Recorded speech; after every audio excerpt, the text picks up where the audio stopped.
সোমবার সকালে আগরতলায় পুলিশ হেডকোয়ার্টারে প্রাক্তন মহানির্দেশক অনুরাগ ধানকর, যিনি সেই সময় দায়িত্বে ছিলেন, তার মৃতদেহ তারই অফিস কক্ষে অস্বাভাবিক অবস্থায় উদ্ধার করা হয়।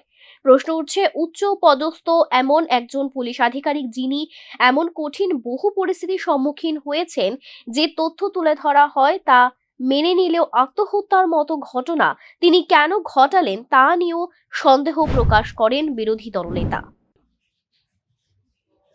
এগুলো খুব কাছ থেকে দেখা তাদের, এবং এগুলো সামলাবার মতো সে মানসিকতা যারা এই জাতীয় কাজের সাথে যুক্ত আছেন অন্যান্যদের থেকে তাদের বহুগুণ বেশি। যদি আত্মহত্যা যদি হয়ে থাকে, এখন তদন্ত বলবে, হয়েও থাকে, কোন পরিস্থিতি তাকে এরকম একটা চরম সিদ্ধান্ত নিতে বাধ্য করে।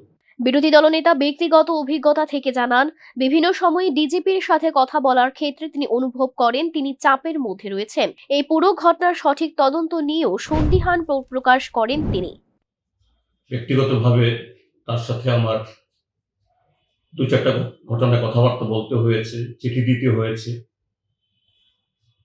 আমি অনুভব করতে পেরেছি উনি খুবই ব্যথিত, অস্বস্তিকর অবস্থার মধ্যে আছেন। এই ঘটনা তারই দেশ কিনা, এই প্রশ্নটা এখন নানাভাবে ঘুরপাক খাচ্ছে। এই জন্যই বলবো যে এর যদি সঠিক তদন্ত হয় এবং সঠিক তদন্ত করা উচিত। এদিন সাংবাদিক সম্মেলনে রাজ্যের বর্তমান অবস্থান নিয়ে সমালোচনায় মুখর হলেন বিরোধী দলনেতা। দাবি তোলেন ডিজিপি অনুরাগ ধানকরের মৃত্যুর সুষ্ঠু তদন্তের। Bureau report, news now.